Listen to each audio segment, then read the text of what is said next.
हिंदी में यूपीएससी की तैयारी से संबंधित प्रोग्राम्स को देखने के लिए सब्सक्राइब करें स्टडी IQ IAS हिंदी। नमस्कार, स्टडी IQ IAS हिंदी में आप सभी लोगों का बहुत बहुत स्वागत है। मेरा नाम है विरत दुबे।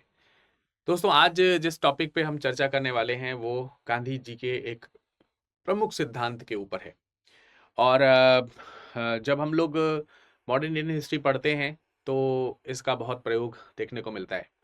खासतौर से अगर आप देखेंगे पिछले साल तो मुझे नहीं कहना चाहिए, वैसे अभी 2025 चल ही रहा है, यानी इसी साल 2025 में जो प्रीलिम्स का पेपर आया था तो उसमें गांधी जी के आंदोलन से संबंधित लगातार मतलब शायद 3 क्वेश्चन पूछे गए थे, जो कि काफी इंपॉर्टेंस शो करते हैं कि मॉडर्न इंडियन हिस्ट्री में इस बार गांधीयन मूवमेंट से क्वेश्चंस पूछे गए डायरेक्टली, और मतलब एक ही टॉपिक से 2-3 क्वेश्चंस पूछे गए। तो वो सारे के सारे क्वेश्चन जिस टॉपिक से रिलेटेड थे, वो टॉपिक कोई और नहीं था बल्कि वो टॉपिक यही था जो आपके सामने यहाँ पर लिखा हुआ है, और वो टॉपिक था सत्याग्रह। तो आज के इस टॉपिक में बेसिकली हम आपसे डिस्कशन करेंगे कि सत्याग्रह क्या है। ठीक है, आज का जो सेशन है इस पे हम चर्चा करेंगे कि गांधी जी का सत्याग्रह क्या है, गांधी जी के जो प्रमुख टूल्स हैं जिनको आप सत्य और अहिंसा बोलते हैं, सत्याग्रह में जो उन्होंने प्रमुख टूल्स का इस्तेमाल किया है जिसको आप सत्य और अहिंसा नाम देते हैं, वो किस तरीके से यूज होता है और वो है क्या। तो इस पर आधारित उनके भारत के अंदर 2 आंदोलन चलते हैं, जिसमें आप एक सविनय अवज्ञा आंदोलन देखते हो और एक असहयोग आंदोलन। पहले असहयोग आंदोलन, फिर सविनय अवज्ञा। तो हम इनको समझने का प्रयास करेंगे और इनमें सत्याग्रह का प्रयोग कैसे हुआ, सत्याग्रह के ये उदाहरण जो हैं, मतलब आप समझिए कि सत्याग्रह क्या है, और सत्याग्रह को उदाहरण के स्वरूप जब हम समझने का प्रयास करेंगे तो हम यहाँ पर आपको सविनय अवज्ञा का रूप और जो क्या नाम है असहयोग का जो रूप है वो आपको दिखाने का प्रयास करेंगे। तो इसी के ऊपर हमारा आज का डिस्कशन रहेगा। तो देखिए, वास्तविक रूप में अगर हम समझने का प्रयास करें तो जो सत्याग्रह है, सत्याग्रह का अर्थ क्या है, सबसे पहले अगर हम उसको समझने का प्रयास करें तो इसको आप 2 हिस्सों में डिवाइड कर सकते हैं। बेसिकली आप इसको 2 हिस्सों में डिवाइड कर सकते हो। सत्याग्रह का मतलब है सत्य का आग्रह। जो सत्य है, जो ट्रुथ है, उस ट्रुथ का जो आग्रह करना है उसी को सत्याग्रह कहते हैं। अब आग्रह जो शब्द है, बेसिकली इसके लिए किसी न किसी प्रकार की पावर या किसी न किसी प्रकार की शक्ति की आवश्यकता पड़ती है। लोगों को लगता है कि आग्रह करना, ये नॉर्मली हमारे समाज में आग्रह करना एक कमजोरी की निशानी मानी जाती है। पर गांधीयन थ्योरी में गांधी जी का ये मानना है कि आग्रह एक शक्तिशाली व्यक्ति ही कर सकता है। आपने राम की शक्ति पूजा के बारे में सुना होगा, तो भगवान राम शक्ति की पूजा कर रहे हैं, शक्ति से आग्रह कर रहे हैं। भगवान राम समुद्र से आग्रह कर रहे हैं। तो आग्रह कौन कर रहा है? जो शक्तिशाली है वो आग्रह कर रहा है।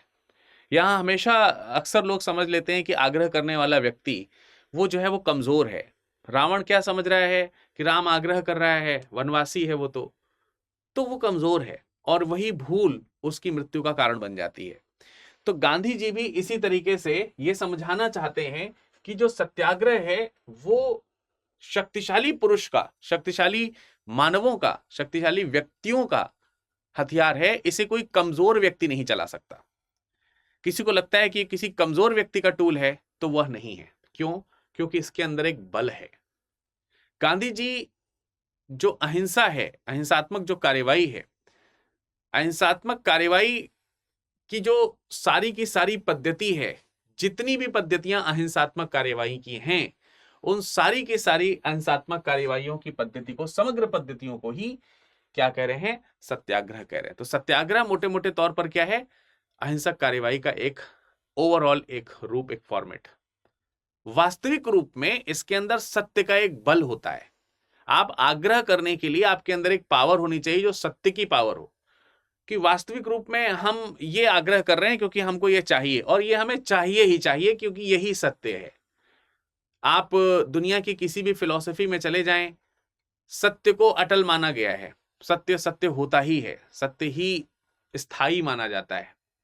असत्य उसे कुछ समय के लिए ढकता है, इसलिए हमें जिसके साथ चलना चाहिए वह सत्य है। तो सत्य से उत्पन्न होने वाला जो बल है उसी को सत्याग्रह कहा गया है। लेकिन आजकल लोग सत्याग्रह को अहिंसा के रूप में जानते हैं कि सत्याग्रह का मतलब एक अहिंसा। अहिंसा एक अलग शब्द है, ध्यान रखिएगा। गांधीयन थ्योरी में अहिंसा एक डिफरेंट चीज है। अहिंसा एक अलग अर्थ में आती है, उसके अलग व्यापक अवधारणाएं हैं, अलग व्यापक उसके अर्थ हैं। और हाँ, ये एक बात अलग है कि अहिंसा सत्याग्रह का अंतर्निहित भाग है। सत्याग्रह में अहिंसा जो है वो अंदर की ओर इनबिल्टेड होती है, लेकिन इसका मतलब ये नहीं है कि सत्याग्रह ही अहिंसा है। सत्याग्रह में अहिंसा होती है। हो सकता है कि ये जो टॉपिक है ये बहुत सारे लोगों को बड़ा अजीब सा लगे, लेकिन मैं कहूंगा कि थोड़ा सावधानी से सुनेंगे, ध्यान से सुनेंगे, बार बार सुनेंगे। अगर चीजें नहीं समझ में आती हैं तो आपको चीजें समझ में आने लगेंगी। तो प्रेम जो है, प्रेम, करुणा, प्रेम और करुणा पर आधारित जो जीवन शैली है, प्रेम और करुणा पर आधारित जो जीवन शैली है वो अहिंसा है। और ये प्रेम और करुणा पर आधारित जीवन शैली है, ये सत्याग्रह में शामिल होती है।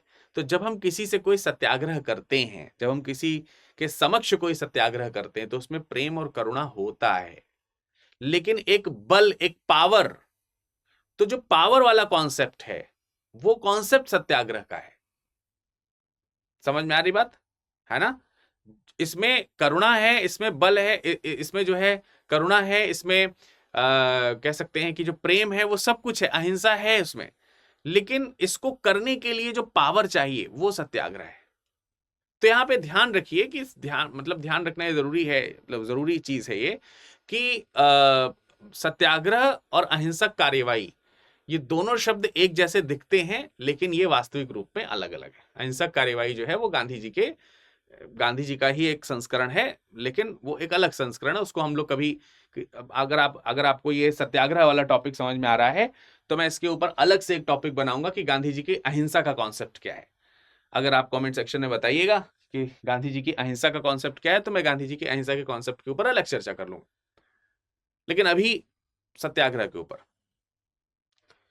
तो अगर हम इसको संक्षेप करें तो गांधी जी का जो अहिंसात्मक कार्यवाही की जो समस्त पद्धति है उसी को सत्याग्रह कहते हैं। अहिंसक कार्यवाही की समग्र पद्धति का मतलब अहिंसा नहीं है। अहिंसा करने के लिए जो बल है वो सत्याग्रह है। अहिंसा चाहने के लिए जो बल है वो सत्याग्रह है। तो ये सत्य का बल है, ट्रुथ फोर्स, सत्य के पालन से उत्पन्न होने वाला बल। ठीक है, जब आप सत्य का पालन करते हैं तो उससे उत्पन्न होने वाला जो बल है उसको हम लोग क्या बोलते हैं? सत्याग्रह बोलते हैं। तो आई होप कि आपको अहिंसा और सत्याग्रह के बीच में जो थोड़ा बहुत अंतर मैंने बताने का प्रयास किया वो आपको समझ में आ गया। मतलब अहिंसा जो है वो, अहिंसा केवल हिंसा का अभाव नहीं है कि बस जहां पर हिंसा नहीं है वही अहिंसा हो जाए। अहिंसा वो भी है जहां प्रेम है, वो भी अहिंसा ही है। हालांकि हम इसको डिटेल में अलग से आपको बताएंगे, आप चिंता ना करें। लेकिन हम यहाँ पे समझना चाहेंगे कि सत्याग्रह क्या है। तो सत्याग्रह को समझने के लिए, सत्याग्रह को जानने के लिए हम इसके जो दो प्रकार हैं गांधी जी ने जो इस्तेमाल किए हैं उन दो प्रकारों के ऊपर आएंगे। इनमें दो प्रकार कौन कौन से हैं? एक प्रकार है सिविल डिसोबीडियंस और दूसरा जो प्रकार है वो नॉन कोऑपरेशन है। और आपने ये दोनों मूवमेंट्स पढ़े होंगे, civil disobedience movement and non cooperation movement. तो हम इसमें सबसे पहले सिविल डिसोबीडियंस मूवमेंट जो है, सविनय अवज्ञा जो आंदोलन है, उसमें सविनय का जो शब्द है, सार है, उसको समझेंगे, अवज्ञा जो है उसको समझेंगे, और तब आपको ये सविनय अवज्ञा आसानी से समझ में आ जाएगा। तो हम आपको सविनय अवज्ञा नहीं समझाने जा रहे हैं एक्चुअली कि सविनय अवज्ञा आंदोलन में क्या हुआ। सविनय अवज्ञा के पीछे जो सत्याग्रह का सार है वो हम समझाने जा रहे हैं। तो गांधी जी ने जो भी अपने अभियान किए उसमें अगर आप देखेंगे, जैसे सविनय अवज्ञा है, तो सविनय अवज्ञा में क्या है? कानून तोड़ना है, कानून तोड़ना है, गिरफ्तारी देना है, ये सब चीजें। तो आज जब हम इन शब्दों को सुनते हैं तो हमारे मन में इसमें, जब हम कहते हैं सविनय अवज्ञा में इंपॉर्टेंट चीज क्या है, अगर मैं आपसे पूछूं कि सविनय अवज्ञा, सिविल डिसोबीडियंस मूवमेंट में इंपॉर्टेंट टर्म क्या है, तो हम में से ज्यादातर लोगों का जो दिमाग जिस टर्म के ऊपर केंद्रित जाकर के होता है वो टर्म है अवज्ञा। और लगता है कि इसमें अवज्ञा शब्द इंपॉर्टेंट है क्योंकि हमने गवर्नमेंट की अवहेलना की, हमने उनके कानून तोड़े। लेकिन उससे ज्यादा जरूरी चीज क्या है? उससे ज्यादा जरूरी चीज है कि अवज्ञा में सभ्यता, हमने सभ्य तरीके से कानून तोड़े। सिविल डिसोबीडियंस है, सिविलियन तरीके से, सविनय तरीके से, सभ्य तरीके से। तो what is the important thing in this terminology, that is civil and disobedience.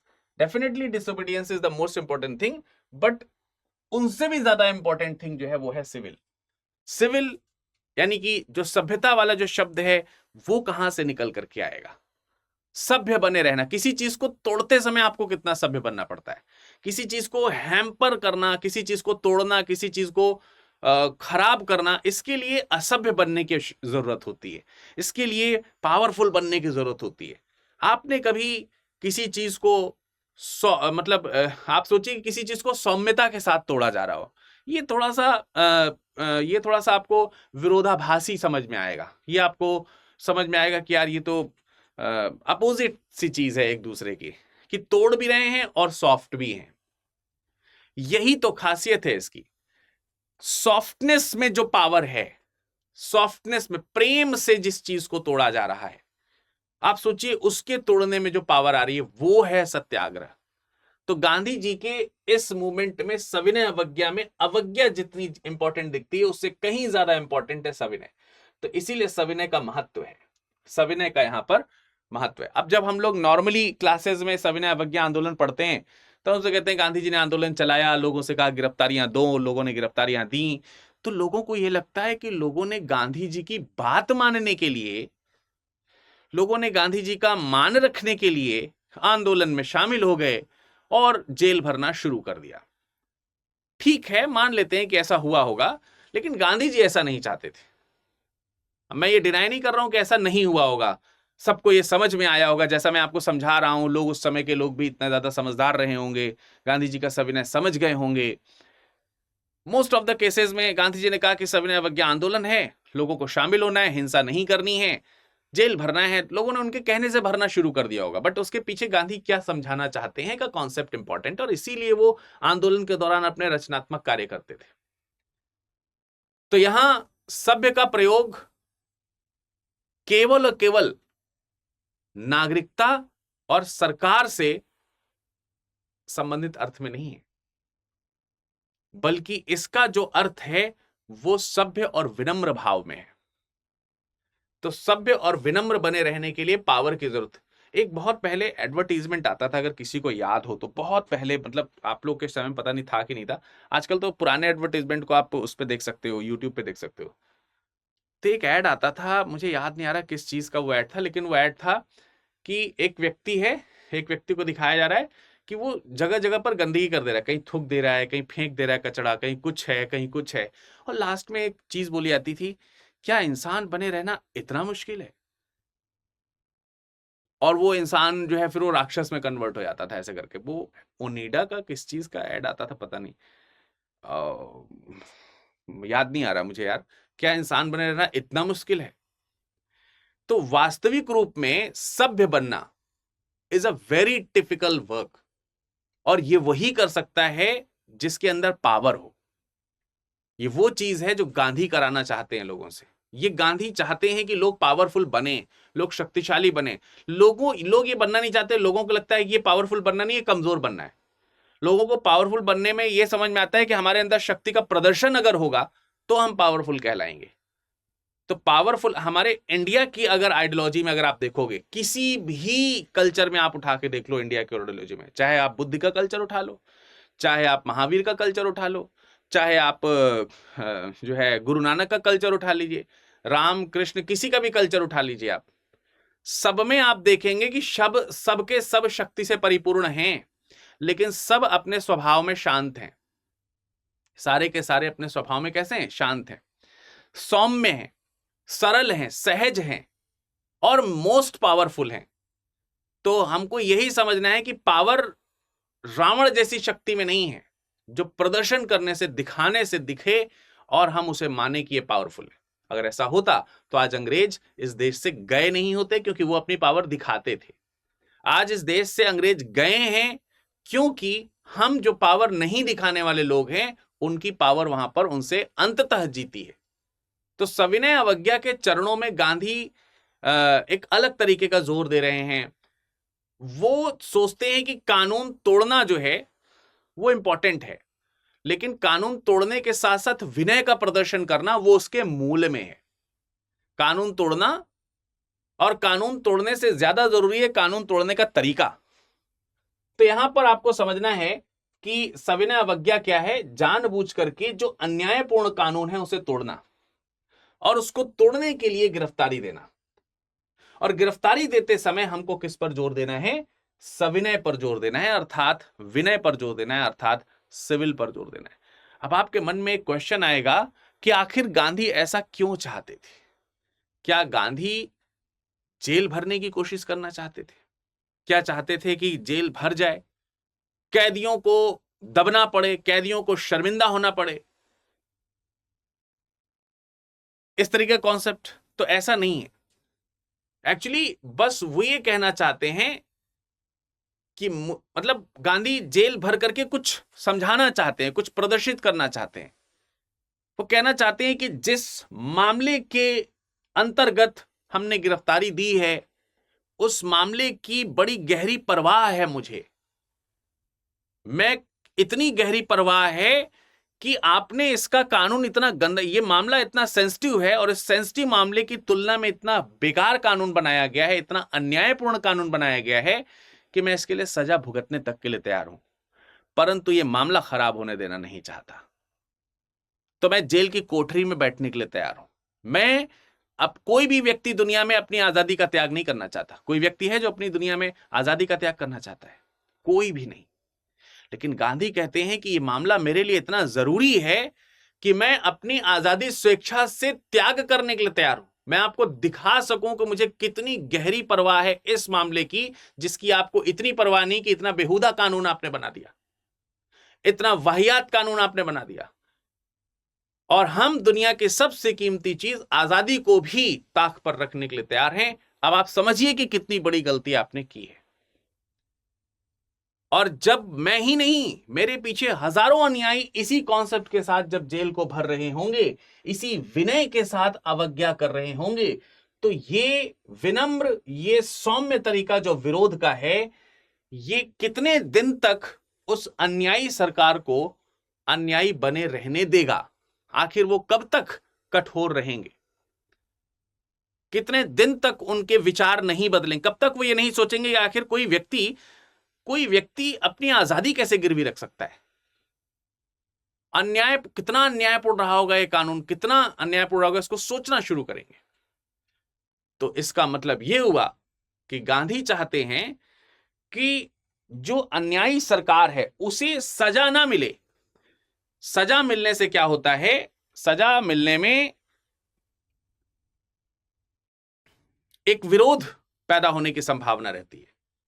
सजा से ज्यादा जिस चीज को फॉलो करना चाहते हैं गांधी, वो चीज क्या है? हृदय परिवर्तन।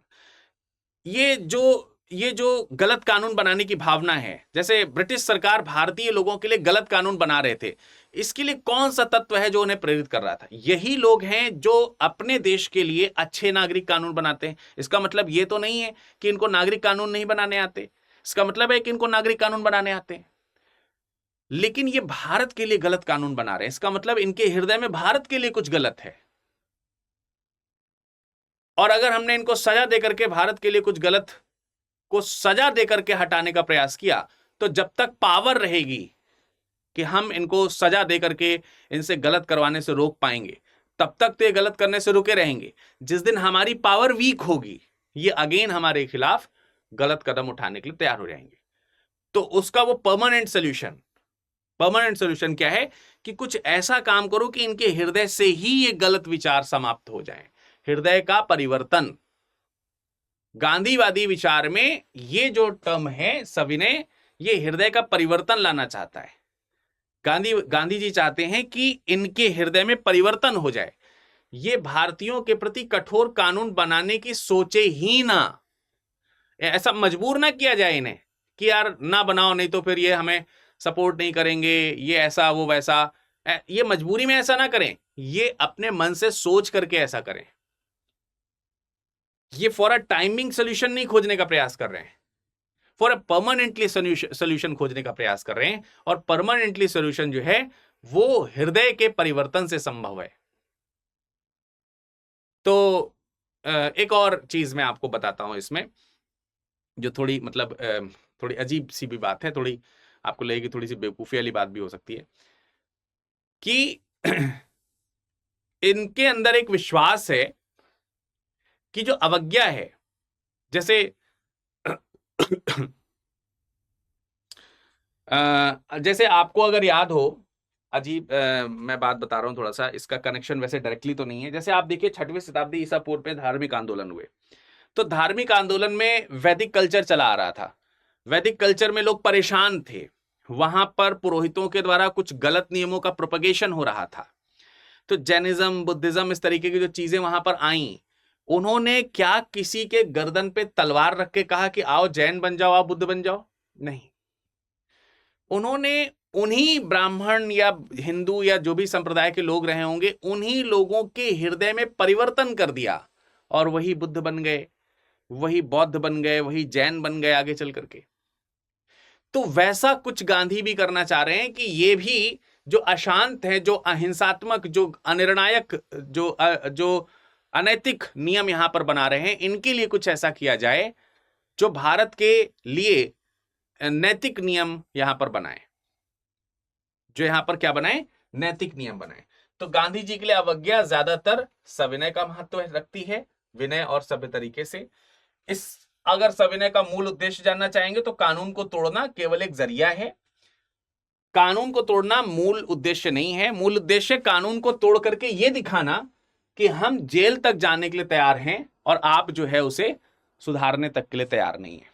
कॉन्सेप्ट को आगे बढ़ाएंगे, लेकिन एक जरूरी सूचना के साथ कि भाई बैच की शुरुआत 9 दिसंबर से हो रही है। प्रतिज्ञा प्लस बैच है, विरद लाइव कोड के साथ 29,999 में आप जुड़ सकते हैं। आपको इसमें मैं इतिहास पढ़ाने जा रहा हूं, कंप्लीट हिस्ट्री आप इसमें पढ़ोगे। दिसंबर का हिंदी बैच है, आप हिंदी, इंग्लिश या हिंग्लिश जिस भी लैंग्वेज में आप लेना चाहो ले सकते हो बैचेस को। मेरे कोड से आपको मैक्सिमम डिस्काउंट भी मिल जाएगा, और जब तक आप बैच में आपकी वैलिडिटी रहेगी तब तक मेरा साथ भी आपको मिलेगा। एज अ मेंटोर मैं आपके साथ उपलब्ध रहूंगा। जब आप मुझसे जुड़ना चाहें आप जुड़ सकते हैं, बात कर सकते हैं। बहुत लंबी यात्रा रहती है तैयारी के दौरान, आपको लगता है कि डिमोटिवेट हो रहा हूं तो आप मुझसे संपर्क कर सकते हैं, बातचीत कर सकते हैं। तो ये एक बहुत अच्छा बेनिफिट है। बाकी कॉपी किताबें सब इसमें मिलेंगी, नोट्स मिलेंगे, लाइव क्लासेस मिलेंगी, टेस्ट सीरीज मिलेगी। प्रीलिम्स निकाल लोगे तो आपको फीस भी वापस कर दी जाएगी। कि 2028 का बैच था, 2027 का बैच लेना चाहते हो तो 10,000 11,000 से ही इसकी शुरुआत हो जाएगी। तो जैसा आप चाहें वैसा करें, बस कोड याद कर लें, विरद लाइव है, 9 दिसंबर का बैच है। अब सिविल डिसोबीडियंस जो है उसका लक्ष्य मैंने आपको बताया। लक्ष्य क्या है? हृदय परिवर्तन। यानी कि आपको क्या करना है, इसमें लोगों के हृदय का परिवर्तन करवाना है। हृदय का लोग मतलब सरकार जो मतलब ही सरकार हो गई है। तो गांधी जी कहते हैं कि सिविल जो मूवमेंट है, सिविल डिसोबीडियंस मूवमेंट जो है, सविनय अवज्ञा आंदोलन जो है, वो केवल उनके मतलब उनका विरोध करना नहीं है, बल्कि उनके हृदय का परिवर्तन करना है कि वो जो सोचते हैं वो हमारे बारे में अच्छा सोचना शुरू करें। तो हम एनालिसिस करेंगे, देखेंगे कि ये चीज सही हुई कि नहीं सही हुई।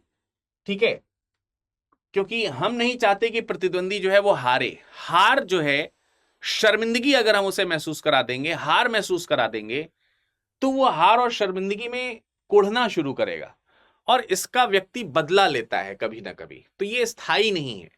लेकिन जब उसे एहसास हो जाता है कि हमसे गलती हुई है, हृदय परिवर्तन में जब उसे एहसास हो जाता है कि हमसे गलती हुई है, और जब वो गलती को खुद से सुधारता है, तो वो काम क्या हो जाता है? स्थायी हो जाता है।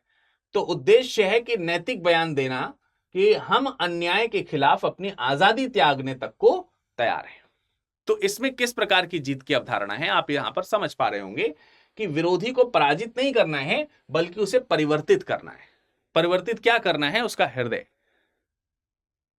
तो इसमें गांधी जी और उनके जो फॉलोअर्स हैं वो विनम्रता पूर्वक कानून तोड़ते हैं। कानून तोड़ते हैं, कानून तोड़ने से इस तरीके का परिवर्तन उन्हें लगता है कि जो है वो हो पाएगा। अब जरा देखिए कि क्या इस तरीके का कानून परिवर्तन हो पाया या नहीं हो पाया। इसको हम लोग जांचने का एक प्रयास करेंगे और इसको हम समझने का प्रयास करेंगे। तो आप देखोगे इसमें थोड़ा सा फॉल्ट कहीं ना कहीं नजर आएगा, और वो फॉल्ट क्यों नजर आता है वो भी मैं आपको मोटे मोटे तौर पर बता दूं। जैसे आप लोगों ने चौरी चौरा के बारे में सुना होगा, चौरी चौरा कांड हुआ था। आप में से कितने लोग एग्री करते हो कि गांधी जी ने चौरी चौरा मूवमेंट के बाद, चौरी चौरा कांड के बाद जो असहयोग आंदोलन चल रहा था, उस असहयोग आंदोलन को वापस लेना उनका एक सही स्टेप था? कितने लोग मानते हो? आप में से बहुत सारे लोग कहोगे नहीं सर, हम सही नहीं मानते। उस समय के बहुत सारे जन नेता जो थे उन्होंने भी गांधी जी के इस कदम को सही कदम नहीं माना था, चाहे वो नेहरू हो, चाहे वो क्या नाम है, CR दास हो, इस तरीके के लोग, सब लोगों ने इसको गलत कदम माना था। अच्छा, उन्होंने क्यों वापस ले लिया था? उसके पीछे एक लॉजिक है। असहयोग आंदोलन वो चला रहे हैं, असहयोग आंदोलन में भी सत्याग्रह चल रहा है। एक्चुअली गांधी सत्याग्रह के मीन सिखाना चाह रहे हैं, और सत्याग्रह के मीन इसी तरीके के हैं, यही हैं जो थोड़े थोड़े जो अभी हमने आपको बताया, थोड़े और भी आगे बताऊंगा ही। तो मैंने आपको बताया ना कि लोग जो हैं गांधी जी के इस कॉन्सेप्ट को नहीं समझ रहे हैं। लोगों को चाहिए आजादी। एक्चुअली दो तरीके के लोग होते हैं जो किसी भी सफलता को, जो लक्ष्य है वो जो निर्धारण करते हैं सफलता के लिए, वो दो तरीके से। एक तो बस तुरंत हमें लक्ष्य मिल जाए, एक जो दूरदर्शी होते हैं, दूर तक के लक्ष्य को देखते हैं। एक जो होते हैं अभी के लक्ष्य को देखते हैं, एक होते हैं जो दूर के लक्ष्य को देखते हैं। तो गांधी जी दूर के लक्ष्य को देख रहे थे, और कुछ लोग जो थे वो पास के लक्ष्य को देख रहे थे। पास का लक्ष्य ये था कि हमको एनी हाउ ब्रिटिशर्स से आजादी मिल जाए। गांधी जी दूर का लक्ष्य देख रहे थे कि ब्रिटिशर्स की आजादी ही क्या असली आजादी है। ब्रिटिशर्स की आजादी तो बहुत छोटी सी आजादी है। ब्रिटिशर्स हैं ही कौन? बाहर से आए हुए एक विदेशी। लेकिन हम किन किन चीजों के गुलाम हैं? हम औपनिवेशिक शासन के तो गुलाम हैं ही, हम अस्पृश्यता के गुलाम हैं, हम असमानता के गुलाम हैं, लैंगिक असमानता के गुलाम हैं, धार्मिक असमानता के गुलाम हैं, अशिक्षा के गुलाम हैं, अस्पृश्यता के गुलाम। तो इन सब चीजों के भी तो गुलाम हैं हम। इसमें भी तो सब में पिछड़ापन है। और सबसे बड़ी बात यह है कि हम बात बात पे नहीं चूकते हैं हथियार उठा लेना। हम हिंसा के गुलाम हैं, और हमने सरकार को आंखें तरेर करके, हिंसा दिखा करके हटाने के बहुतायत प्रयास किए। इसीलिए मल्टीपल टाइम्स क्रांतियां हुई हैं। आप जब मॉडर्न इंडियन हिस्ट्री में देखोगे तो क्रांति ही क्रांति हुई, चाहे वो मतलब आप देखो कितनी सारी, मतलब बहुत सारी क्रांति हुई हैं। अगर आप उंगली पे गिनने बैठोगे तो गिन ही नहीं पाओगे यार। 150-200 क्रांतियां हो रखी हैं, छोटी बड़ी सब मिला करके। सशस्त्र विद्रोह इतने सारे हो रखे हैं। तो ये जो क्रांतियां हो रखी हैं, उससे आजादी क्यों नहीं मिल रही है? तो कहने का उनका अर्थ यही है कि, और अगर मान लेते हैं कि इस तरीके से आजादी मिल भी गई तो कल भी सरकार बनेगी। तो जो सरकार बनेगी वो होगा तो कोई देवता तो होगा नहीं। सरकार है, सिस्टम है, उनसे चीजें अच्छी भी होंगी, उनसे चीजें खराब भी होंगी। तो जब खराब होंगी तो आप क्या करिएगा उनसे? आप उनसे लड़ने लगेंगे, आप उनसे झगड़ा करने लगेंगे, आप उनके खिलाफ क्रांतिकारी कदम उठाने लगेंगे, हिंसात्मक कदम उठाने लगेंगे। तो आजाद भारत में भी ऐसा होगा तो ठीक रहेगा क्या? इसी तरीके से सरकार जब हमारी बात ना सुने तो इसी तरीके से थाने फूंक देने चाहिए। आजाद भारत में भी रेल की पटरियां उखाड़ देनी चाहिए, बसों को आग लगा देनी चाहिए, लोगों का कत्लेआम करने देना चाहिए। तो अगर ऐसा लोग कर रहे हैं और ऐसा करके लोग सरकार से अपनी बात मनवा रहे हैं तो यह सत्याग्रह नहीं है। इसका मतलब वो सत्याग्रह को समझ ही नहीं पाए। तो गांधी जी के उस आंदोलन में बहुत सारे लोग जो सत्याग्रह में शामिल हो गए थे, वो केवल शायद गांधी जी के कहने से शामिल हो गए थे। उन्हें लग रहा था कि गांधी जी एक मीडियम है, एक माध्यम है, जिस माध्यम की वजह से हमको आजादी मिलने वाली है। तो वो शॉर्ट टर्म आजादी को सोच रहे हैं। वास्तविक रूप में गांधी जी भी थोड़ा सा कंफ्यूज थे। वहां पर गांधी जी भी कंफ्यूज हैं। उनको लग रहा है कि इतने सारे हमारे फॉलोअर्स हैं और सब इतने दिन, और साल भर तक चला था ये, एक साल के बाद असहयोग आंदोलन चला, एक साल हो गया, उसके बाद जाकर के कहीं फरवरी में 1922 में चौरी चौरा कांड हुआ। तो उनको भी लग रहा है कि सब ठीक चल रहा है, लोगों ने इतने दिन तक अहिंसा नहीं की है। तो कंफ्यूजन वहां पर भी है। तभी जाकर के ये चीज यहां पर आती है कि वास्तविक रूप में क्या हृदय परिवर्तन हुआ था, या फिर हृदय परिवर्तन ना होकर के केवल गांधी जी के आदेश का पालन हुआ था। तो ये कड़वा सच है, इसमें कोई दो राय नहीं है कि सविनय अवज्ञा विरोधी का हृदय परिवर्तित करने में सफल होती है। अक्सर ये सफलता मिल जाती है, ये कई बार मिथक के तौर पर है।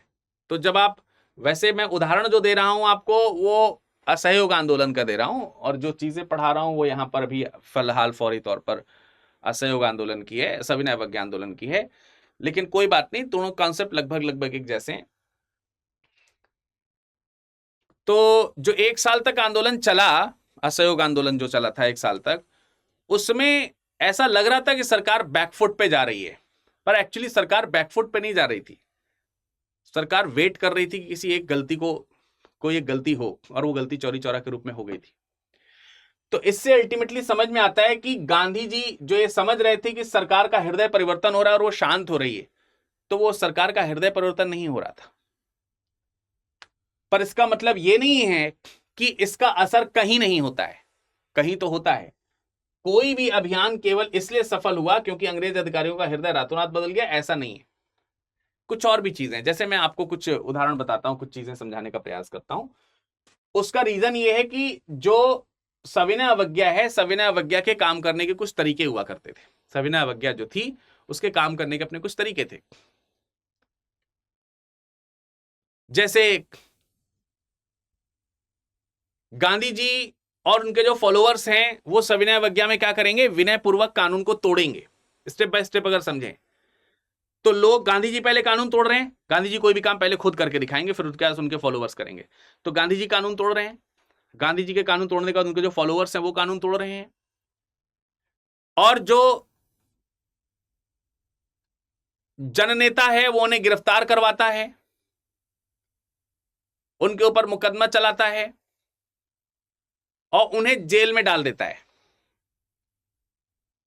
और गांधी और उनके जो अनुयायी हैं ये सारी चीजें उसे खुशी खुशी क्या कर लेते हैं, स्वीकार कर लेते हैं, एक्सेप्ट कर लेते हैं कि ठीक है चलो भाई। तो ये जो विरोध प्रदर्शन है, इससे मतलब इन सब चीजों से जनता जो है इससे प्रभावित होती है।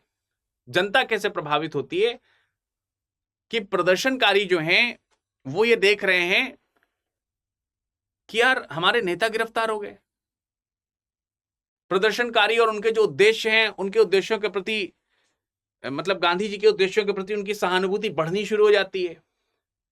और जब बढ़नी शुरू हो जाती है तो जनता जननेता के ऊपर एक प्रेशर क्रिएट करना शुरू कर देते हैं कि तुमने जो गिरफ्तारी करी है, तुमको दिख नहीं रहा है कि वो व्यक्ति अपनी मर्जी से गिरफ्तारी दे रहा है, उसके बावजूद भी तुम कानून नहीं छुड़वा पा रहे। तो जनता का दबाव जो है वो जननेता के ऊपर बढ़ना शुरू हो जाता है। जननेता तो ब्रिटिशर्स ही हैं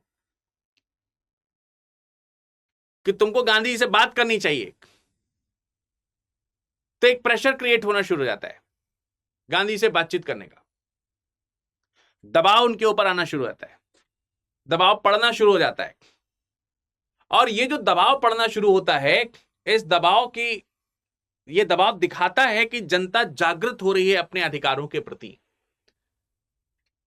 जनता जो है जैसे जैसे सविनय अवज्ञा का चक्र जो है आगे बढ़ता जाता है, ये दबाव और बढ़ता जाता है। जननेता अपने समर्थकों के दबाव में फिर गांधी जी से बात करेंगे। तो ये जो गांधी जी से बात करने के लिए जब वो जा रहे हैं, तो कहीं ना कहीं ऑब्वियसली ये एक झुकाव की तरह देखा जाएगा। तो अब ये जो झुकाव है ये क्या है, बातचीत करने जा रहे हैं, झुकाव। ये झुकाव दो तरीके का हो सकता है, एक मजबूरी में हो सकता है और एक हृदय परिवर्तन का हो सकता है। गांधी जी चाहते थे कि ये झुकाव हृदय परिवर्तन का हो, लेकिन कई बार ये जो झुकाव होता था ये जनता के द्वारा जननेता के ऊपर दबाव का होता था। तो जनरली जो है वो इसी तरीके से काम होता था। तो यहां पर हृदय परिवर्तन तो है, लेकिन ये हृदय परिवर्तन जो आ रहा है लीडर्स के अंदर, ब्रिटिशर्स के अंदर, ये स्वतः नहीं उत्पन्न हो रहा है। ये हृदय परिवर्तन जनता के द्वारा प्रेशर में आ रहा है कि तुमने अगर ये बात नहीं मानी तो ध्यान रखना हम तुम्हारा सहयोग नहीं करेंगे। तो गांधी जी का जो ये आंदोलन है, ये सिखाने के बावजूद, ये बताने के बावजूद कि ये जन समर्थन क्या नाम है, हृदय परिवर्तन के लिए है, ये पूर्णतः हृदय परिवर्तन वैसा नहीं कर रहा है जैसा उसे करना चाहिए। तो इसमें दबाव का एक तत्व है, वास्तविक रूप में दबाव का एक फैक्टर है जो काम कर रहा है। ये डायरेक्ट नहीं है, इनडायरेक्ट है, लेकिन है। और ये जनता की तरफ से आ रहा है जो गांधी जी तक जा रहा है। हालांकि गांधी जी इस तरीके के दबाव को सपोर्ट नहीं कर रहे हैं, बट ये कहीं ना कहीं एक दबाव क्रिएट हो रहा है, इसमें देखने को मिल रहा है दबाव, ये है। तो यहां पर वही है कि कार्यवाही होती है, कार्यवाही से जन सहानुभूति मिलती है, इससे एक अप्रत्यक्ष दबाव मिलता है, और दबाव का परिणाम होता है कि अंततः जो है, जो सरकार है उसका हृदय परिवर्तन होता है, सरकार का हृदय परिवर्तन आना शुरू होता है। लेकिन ये सरकार का हृदय परिवर्तन प्रत्यक्ष नहीं है, अप्रत्यक्ष है, क्योंकि दबाव जो है वो प्रत्यक्ष नहीं पड़ रहा है, अप्रत्यक्ष दबाव पड़ रहा है। तो ये चीज आपको यहां पर समझ में आई होगी। तो अब हम यहां पे यह समझने का प्रयास करेंगे कि सविनय अवज्ञा के नियम जो है वो किस प्रकार के थे, कैसे सविनय अवज्ञा किन नियमों के आधार पर काम करती थी। तो मैंने बताया कि गांधी जी जो है वो ये जो प्रैक्टिस कर रहे हैं इसके कुछ नियम हैं। अब नियम कैसे हैं, तो इसमें अक्सर अगर आप देखेंगे तो जो उनके आलोचक हैं वो परेशान हो जाया करते थे, इनके जो विरोधी हुआ करते थे वो परेशान हो जाते थे, और कई सारे लोग तो उनके नियमों को समझ भी नहीं पाते थे। इसीलिए अगर आप देखेंगे तो जब भारत में सविनय असहयोग आंदोलन शुरू होता है और असहयोग आंदोलन के नियम जब लाए जाते हैं, तो कांग्रेस के ही कई सारे लीडर्स जो हैं वो असहयोग के अर्थ से सहमत नहीं हो पाते। असहयोग में जो असहयोग दिखा करके स्वराज प्राप्ति का जो लक्ष्य रखा जाता है उस स्वराज प्राप्ति के लक्ष्य से सहमत नहीं हो पाते, तो कॉन्फ्लिक्शंस वहां पर भी हमको देखने को मिलते हैं। बहरहाल हम आपको नियम की तरफ ले चलते हैं कि वो किन तरीके के नियमों का पालन करते हैं। तो उद्देश्य आपको पता है, सहानुभूति बनाए रखना और नैतिक बल को कमजोर ना होने देना है। तो ये विरोधी के बजाय जनता पर प्रभाव डालने पर केंद्रित है। नियम जो है वो कैसे हैं, सबसे पहले ये है कि जो भी व्यक्ति इस तरीके के आंदोलन में शामिल होगा उस व्यक्ति को जो भी, मतलब जब हम ये कह रहे हैं कि सविनय अवज्ञा करनी है तो कानून का विरोध करना है, लेकिन किस कानून का विरोध करना है ये ध्यान रखना है। हमें केवल उन्हीं कानून का विरोध करना है जो विशेष तौर से अन्यायपूर्ण कानून है। इसका मतलब यह है कि गांधी जी मानते हैं कि कानून का होना जरूरी है, कानून का विरोध हम नहीं कर सकते, लेकिन हम उन कानून का जरूर विरोध करेंगे जो अन्यायपूर्ण कानून है। हम सभी कानूनों का विरोध नहीं कर सकते। कई बार जनता जो है वो इस चीज को टेकन फॉर ग्रांटेड ले लेती है कि जब गांधी जी कह रहे हैं कि इस कानून का विरोध करना है तो अंग्रेजी कानून ही, तो जिस कानून का मर्जी उस कानून का विरोध कर लो। तो यहीं पे आपके मन में क्वेश्चन चला जाना चाहिए कि आखिर नमक का कानून ही क्यों तोड़ा गया था, शुरुआत नमक के कानून से ही क्यों हुई थी, उसमें बाद में कुछ और कानून क्यों जोड़े गए थे, और वही कुछ कानून क्यों जोड़े गए थे जबकि कानून तो और भी थे जो तोड़े लाने लायक थे। कानून का सम्मान करने वाले लोग ही इसे करें। ये बहुत इंपॉर्टेंट चीज थी। एक्चुअली कानून कुछ है नहीं, कानून का होना, अस्तित्व जो है वो पूरी तरीके से सरकार ने जो कानून बनाया है उसका अस्तित्व ही तब है जब मैं उसे मानूं।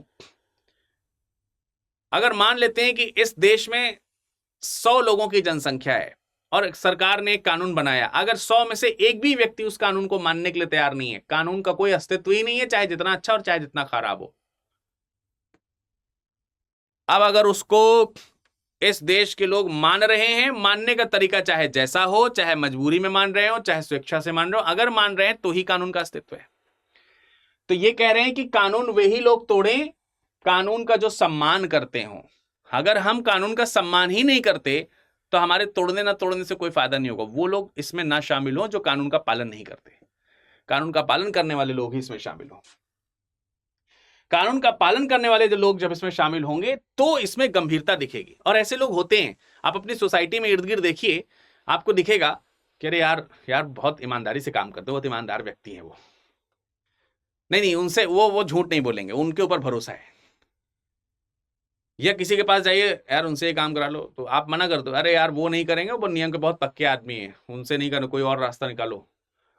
आप सोचिए कि जिन लोगों के बारे में मैं बात कर रहा हूं, अगर ऐसे लोग कानून तोड़ना शुरू करें तो आप करो, अरे उन्होंने कानून तोड़ दिया, जरूर कोई बड़ी बात होगी, ऐसे कानून नहीं तोड़ते हो, अगर उनसे गलती हुई है तो कुछ बड़ी बात होगी।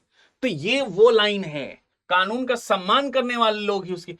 तो ब्रिटिशर्स के पास भी ये चीज जाएगा प्रेशर में कि उन्होंने ये कानून तोड़ा, किसी साधारण व्यक्ति ने कानून नहीं तोड़ा है। ये जनता है, ये वो जनता नहीं है जो कभी भी कानून तोड़ देती है, ये वो जनता है जो कानून का पालन करती, आज तक तुम्हारा सहयोग करती आई, जिनके दम पर तुम आज सरकार में रहे, वो आज तुम्हारा विरोध कर रहे हैं। तो तुम्हारे हृदय में चुभेगी ये बात, तुम कितने कठोर कब तक बने रहोगे, वो है ये बात। प्रत्यक्ष शरीर बल का प्रयोग पूरी तरह वर्जित। किसी भी तरीके से आप धक्का नहीं देंगे। आपको धक्का मिल जाए, आप उठिए, चुपचाप शांत से होकर के फिर से बैठ जाइए। आपको कानून का पालन नहीं करना है, आपको जेल जाना है, आपके ऊपर शारीरिक कष्ट हो, आपको उसको सहना है। आप किसी भी तरीके से अपना हाथ नहीं उठाएंगे, किसी प्रकार से शारीरिक विरोध नहीं करेंगे। शारीरिक विरोध नहीं करेंगे, अच्छा ठीक है, गरिया दें ना, अरे ना, गरियाना नहीं है, शांत रहना है, अपशब्द नहीं करना है, शत्रुतापूर्ण भाषा का प्रयोग नहीं करना है। और आजकल क्या होता है, आजकल लोग एग्रेसिव हो जाते हैं, जरा सा आंदोलन में लोग एग्रेसिव हो जाते हैं, सरकार से ऐसे बात करते हैं जैसे उनके घर के बाहर झाड़ू लगाने वाली संस्था है कोई, वो ऐसा कर देंगे हम, वैसा कर देंगे, हाय हाय सरकार, ये वो। क्या फर्क पड़ेगा, सरकार बहुत बड़ी चीज है। तुम्हारी ये सब चीजों को करने, मतलब क्या लगता है आपको, इतनी सी छोटी सी चीज। संपत्ति को नष्ट करना वर्जित है। ये जो आप रेल उखाड़ देते हैं, ये जो सड़क नष्ट कर देते हैं, ये जो दफ्तरों को जला देते हैं, तो फाइलों को नष्ट कर देते हैं आप लोगों, जैसे चौरी चौरा में यही हो गया, ये सब नहीं करना है। संपत्ति नष्ट करना वर्जित है और किसी प्रकार की सीक्रेसी नहीं रखनी है। मतलब हमें चुपचाप नहीं करना है, जो करना है सरकार को बता के करना है। इसीलिए गांधी जी जब कभी भी कहीं पर भी कोई भी आंदोलन करते हैं, आप कभी भी देखिए, वो हमेशा इन्फॉर्म करते हैं। वो चंपारण जाते हैं तो वहां के जो आयुक्त हैं उसको बता देते हैं। वो जब सविनय अवज्ञा आंदोलन शुरू करना चाहते हैं, जब वो असहयोग आंदोलन चलाते हैं, तो गवर्नमेंट में वायसराय को पत्र लिखते हैं। जब वो सविनय अवज्ञा का अगला चरण, माफ कीजिएगा, असहयोग आंदोलन का अगला चरण सविनय अवज्ञा शुरू करना चाहते हैं, तो वो यंग इंडिया में पब्लिश करते हैं उसे। उसके बाद वायसराय को अपनी 11 सूत्री मांगे रखते हैं, वायसराय से मिलने का प्रयास करते हैं और तमाम सारी चीजें इस तरीके की। जब सविनय अवज्ञा आंदोलन आगे रखा जाएगा तो उस समय भी इस तरीके की चीजें।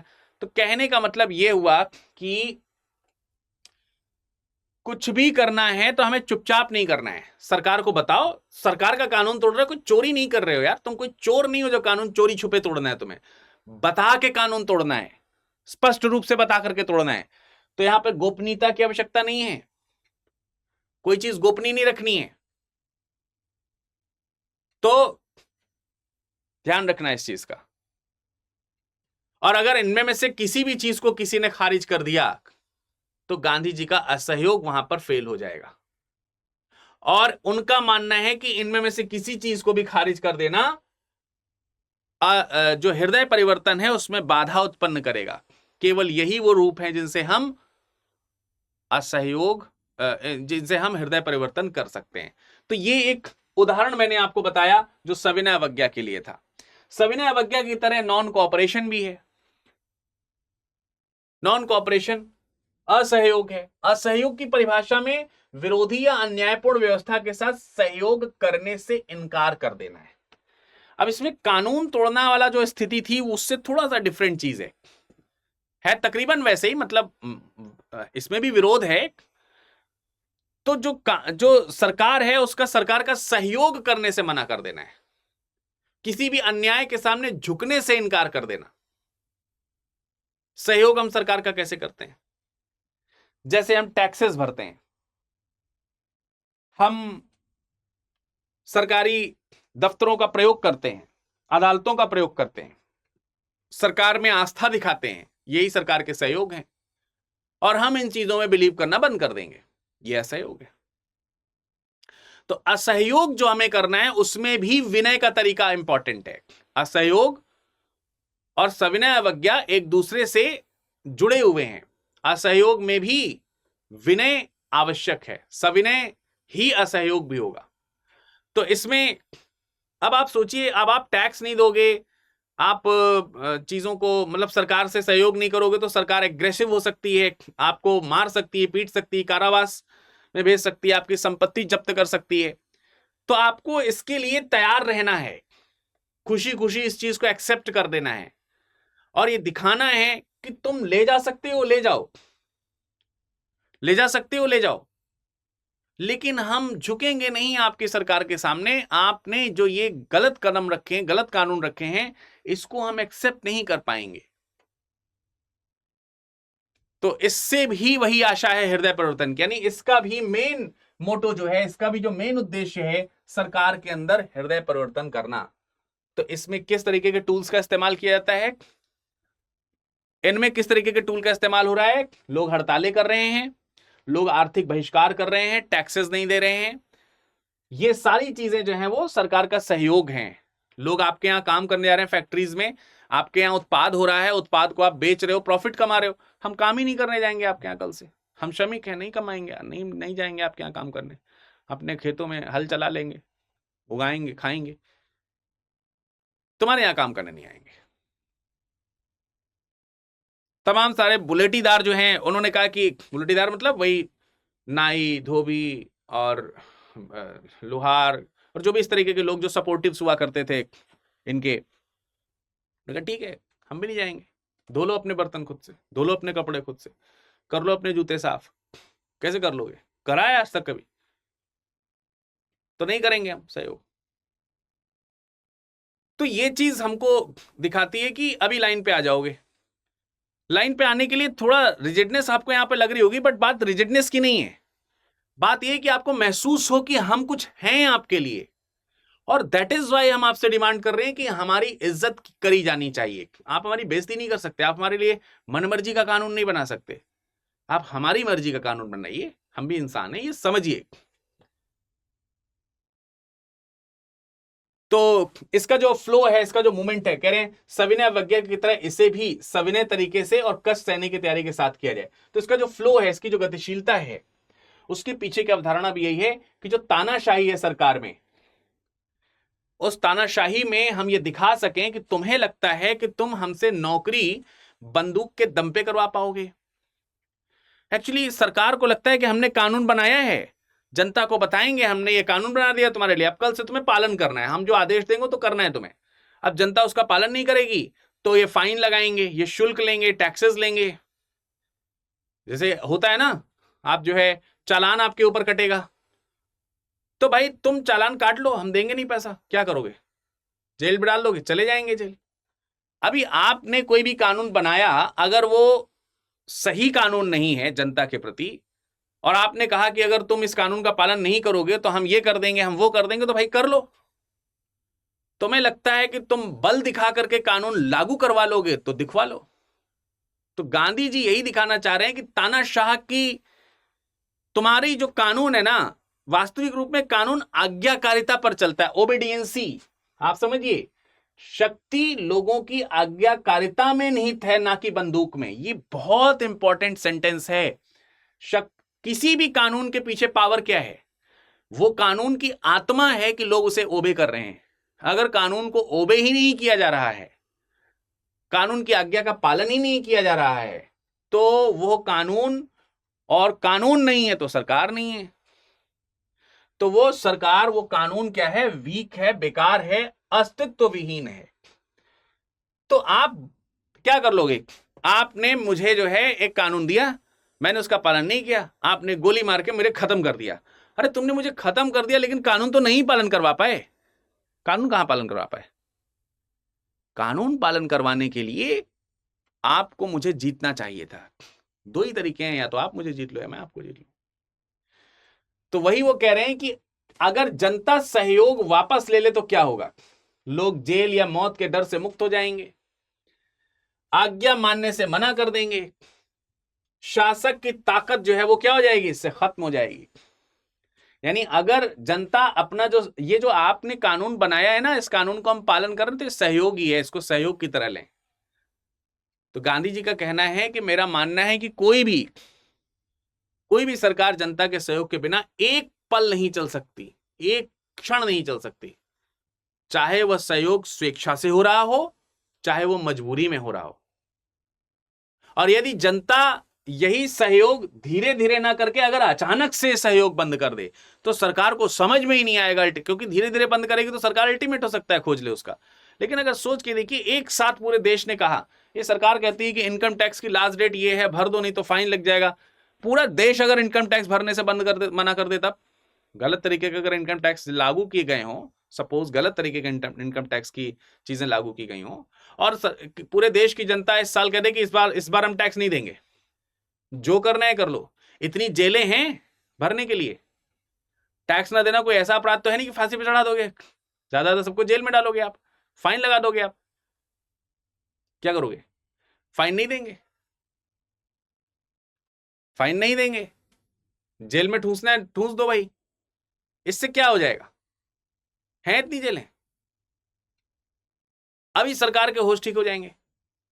तो इसलिए सरकार हमेशा जब भी कभी इस तरीके की चीजें लागू करती है, आज जैसे वर्तमान सरकार में आप देखोगे तो सरकार क्या करती है, इस तरीके के कानून बनाने से पहले सर्वे करती है, या हटाने से पहले सर्वे करती है, इसीलिए करती है। उसके लिए अलग से समिति बनाई जाती है, समिति के रिकमेंडेशंस होते हैं, रिकमेंडेशंस पार्लियामेंट में आते हैं, पार्लियामेंट में डिस्कशंस होते हैं, डिस्कशन के बाद कानून बनता है। इतनी लंबी प्रक्रिया इसीलिए अपनाई जाती है। तो गांधी जी यहां पर यही कह रहे हैं कि अगर असहयोग अचानक से अगर सहयोग अचानक से हटा लिया जाए, असहयोग अचानक से शुरू कर दें, तो क्या होगा? तो यही होगा।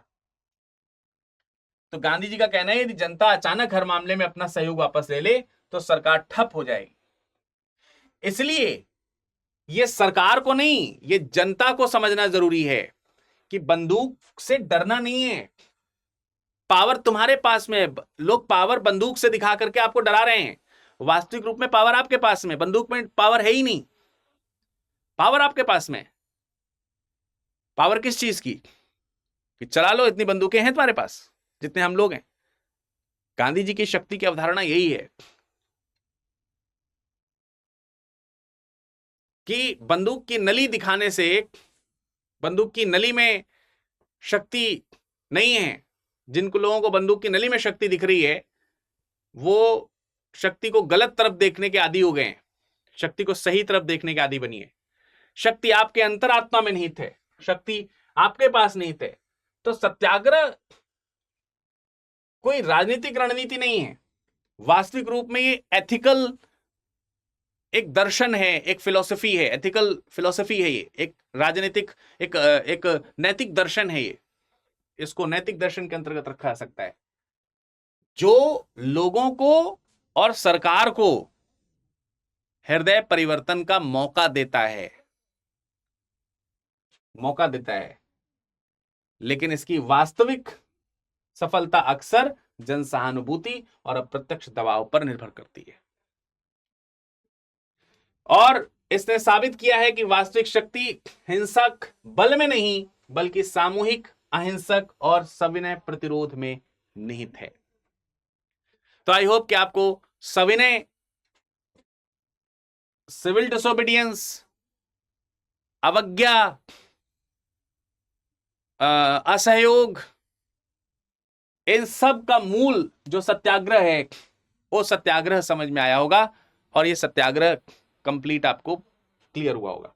अब ये टॉपिक मैंने उठाया क्यों? ये टॉपिक इसलिए उठाया था मैंने, एक क्वेश्चन पूछा गया 2025 में प्रीलिम्स में, गांधी जी ने विख्यात वक्तव्य राजद्रोह मेरा धर्म हो गया है कब दिया था? कई बार आपको लगता है कि ये तो, जब हम विद्रोह की बात करते हैं ना, तो विद्रोह का अर्थ हम हिंसा से निकाल लेते हैं अक्सर। तो मैं आपको यही समझाना चाह रहा था कि यहां विद्रोह का अर्थ हिंसा नहीं है, विद्रोह का अर्थ विरोध से है, और विरोध सत्याग्रह का है, विरोध सत्याग्रह के रूप में है, सत्याग्रह के माध्यम से है, और उसके लिए एक पावर चाहिए जो गांधी जी ने दिखाया है। क्वेश्चन पूछा गया है यहां पर कि गांधी जी ने विख्यात वक्तव्य राजद्रोह मेरा धर्म हो गया है कब दिया था? ठीक है, sedition has become my religion was the famous statement given by Gandhi ji at the time of। तो सेडिशन जो है, sedition has become my religion was the famous statement given by Gandhi ji at the time of। और ये 4 options दिए हैं आपके पास में, तो ये कब दिया गया था ये आपको बताना है। चंपारण सत्याग्रह के समय द चंपारण सत्याग्रह, दांडी में नमक कानून का सार्वजनिक रूप से उल्लंघन करते समय, publicly violating salt law at Dandi, London में द्वितीय गोलमेज सम्मेलन यानी सेकेंड राउंड टेबल कॉन्फ्रेंस में शामिल होने के समय, attending the second round table conference in London, या भारत छोड़ो आंदोलन के प्रारंभ के समय, the launch of the quit India movement. ये क्वेश्चन पूछा गया था। इस क्वेश्चन का सही उत्तर आपको हमारे इस टेलीग्राम पर प्रसारित कर दिया जाएगा। आप टेलीग्राम से जुड़िए, इसका सही उत्तर हम वहां पर आपको दे देंगे और इसका पीडीएफ जो है वो भी हम आपको टेलीग्राम पे दे देंगे। इस तरीके से डीप विचारों के साथ अगर आप बैच के साथ जुड़ना चाहते हैं, बैच में पढ़ना चाहते हैं, तो आप हमारे जो P2I बैचेस हैं इनमें से किसी के साथ एनरोल हो सकते हैं, प्रतिज्ञा प्लस बैच 2027 या प्रतिज्ञा प्लस बैच 2028 के साथ। सारी फैसिलिटीज उपलब्ध हैं। विरद लाइव कोड लगाइएगा मैक्सिमम डिस्काउंट के लिए, या फिर आप कर सकते हैं सबसे बेहतरीन काम कि आप अपना नाम और मोबाइल नंबर लिख करके मुझे ईमेल कर दें और बता दें कि किस ईयर के लिए, 2027 या फिर 2028 के लिए, किस साल के लिए आप एनरोल कराना चाहते हैं, तो मेरी टीम आपको सपोर्ट कर देगी। तो विरद दुबे 01 ये मेरा टेलीग्राम है, विरद लाइव ये मेरा इंस्टाग्राम है। आप इसे स्कैन करके भी यहाँ पर जुड़ सकते हैं या फिर इस नाम से सर्च करके भी जुड़ सकते हैं। कॉन्सेप्ट कैसा लगा? सत्याग्रह के लेकर के आपके क्या विचार हैं? गांधी जी को लेकर के आपके क्या विचार हैं? कमेंट सेक्शन में एक बार कमेंट करके जरूर बताइएगा और अगले सेशन में आप क्या जानना चाहेंगे ये भी जरूर बताइएगा। धन्यवाद। हिंदी में यूपीएससी की तैयारी से संबंधित प्रोग्राम्स को देखने के लिए सब्सक्राइब करें स्टडी IQ IAS हिंदी।